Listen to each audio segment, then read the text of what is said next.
Hello guys, welcome back to the channel. As you all know, today's video is on shoulder pain, and the shoulder pain is the most common thing that everybody has faced once in a while. So let's know about what causes shoulder pain. So let's begin. So guys ये है anatomy of the shoulder joint. Anatomy means उसके internal structures कि वो कौन से bone से मिल के बने हैं, कौन कौन से बोन कंस्टिट्यूट करके वो जॉइंट को बना रहे हैं, कौन कौन से मसल उसको स्टेबलाइज कर रहे हैं, तो उसके बारे में हम देखेंगे। ऊपर आप एक बोन देख रहे हैं जिसमें क्लैविकल लिखा हुआ है। ओके, नीचे स्कैप्यूला है जिसको हम लोग शोल्डर ब्लेड भी बोलते हैं। तो ये हमारे दो बोन हो गए और एक बोन ह्यूमरस। ओके, जो आर्म्स में हड्डी है उसको हम लोग ह्यूमरस बोलते हैं। और यहाँ कुछ मसल्स हैं जैसे deltoid muscles and biceps muscles. तो आपके नॉलेज के लिए इतना एनफ है।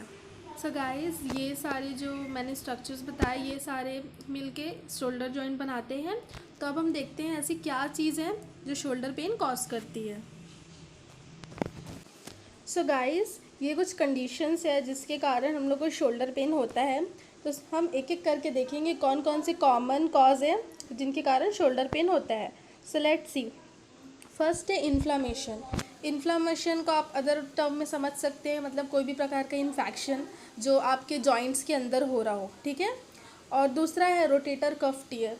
ये बहुत इंपॉर्टेंट है। रोटेटर कफ मतलब होता है ये कुछ ग्रुप ऑफ मसल्स है। Muscles like infraspinatus, supraspinatus, teres minor and subscapularis. ये 4 मसल्स हैं जो रोटेटर कफ बनाती है और ये हमारा शोल्डर जॉइंट को स्टेबलाइज करती है चारों जगह से, ठीक है। मतलब क्योंकि शोल्डर जॉइंट हमारा मोस्ट कॉम्प्लेक्स जॉइंट है, इसी में सबसे ज़्यादा हम लोग मूवमेंट करते हैं, तो स्टेबलाइजेशन की ज़रूरत पड़ती है। तो रोटेटर कफ क्या करता है, स्टेबलाइज करता है। सो आपने फंक्शन आपको पता चल गया रोटेटर कफ का क्या होता है।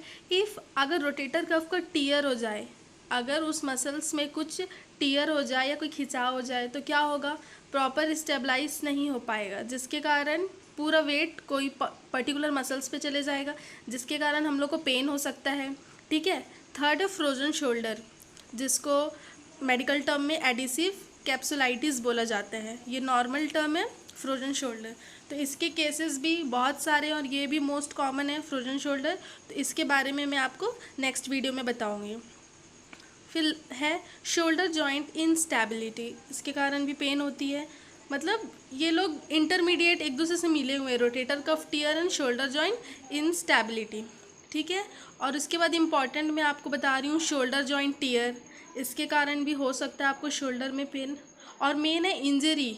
ओके, इंजरी में जैसे विप्लैश इंजरी। विप्लैश इंजरी का मतलब होता है जैसे हम स्कूटी या कोई भी व्हीकल राइड कर रहे हैं तो उसके एक्सीडेंट होने से अपन को अगर इंजरी हो जाए उस पर्टिकुलर जॉइंट में तो उससे भी हम लोग को पेन होने लगता है।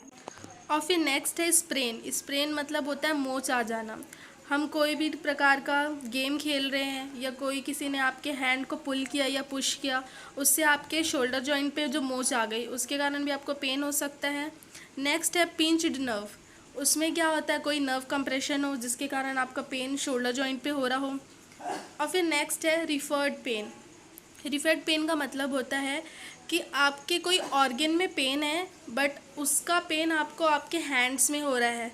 Like in case of heart disease या हार्ट अटैक के कंडीशन पे क्या होता है, हार्ट में जब किसी भी प्रकार का प्रॉब्लम चलता है तो हमारे लेफ़्ट शोल्डर में पेन रेडिएट होता है, तो that is known as referred pain. So hope ये सारे कंडीशंस आपको समझ आ गए हो। और मैं फ्रोजन शोल्डर के एक अलग से वीडियो बनाऊंगी जिसमें आपको डीपली बताऊंगी। और इसमें मैंने आपको बस कुछ कुछ कॉमन कंडीशंस के बारे में डील किए हैं जिसके कारण शोल्डर पेन होता है। ओके, सो गाइस, एक इम्पॉर्टेंट चीज़ मैं आप लोग को बता दूं, शोल्डर पेन अर्थराइटिस के कंडीशन में भी होता है। जैसे मैंने अपने पिछले वीडियो में अर्थराइटिस के बारे में बताया था, जॉइंट्स में इन्फ्लामेशन हो जाते हैं जिसके कारण पेन होता है, वहाँ स्वेलिंग हो जाती है, ठीक है। तो अगर शोल्डर जॉइंट में अर्थराइटिस होगा तो उस टाइम भी आपको सीवियर पेन होगा। तो ये कुछ नॉन अर्थराइटिस शोल्डर पेन के बारे में बताया है कि शोल्डर पेन होगा, वहाँ कुछ कॉज डिफरेंट होगा बट उसका कॉज अर्थराइटिस नहीं होगा। जैसे रोटेटर कफ टियर, जैसे मैंने आपको बताया, ठीक है। एसी इंजरी, रिफर्ड पेन, जैसे मैंने बताया चेस्ट पेन होता है हार्ट अटैक के कंडीशन में, तो ये सब आपको अर्थराइटिस के कारण नहीं हो रहा है, ठीक है। ये नॉन अर्थराइटिस सिम्टम्स है जो कि शोल्डर पेन कॉज करता है, ठीक है। तो ये सारे कुछ कुछ लिस्ट हैं, और इसमें है एडेसिव कैप्सुलाइटिस यानी कि फ्रोजन शोल्डर, जो मेनली होता है सबको, तो ये भी नॉन अर्थराइटिस कंडीशन है। आप लोग ये मत लीजिए कि आपको अगर फ्रोजन शोल्डर की कोई कंडीशन हो गई है तो इसका मतलब आपको अर्थराइटिस है, ठीक है।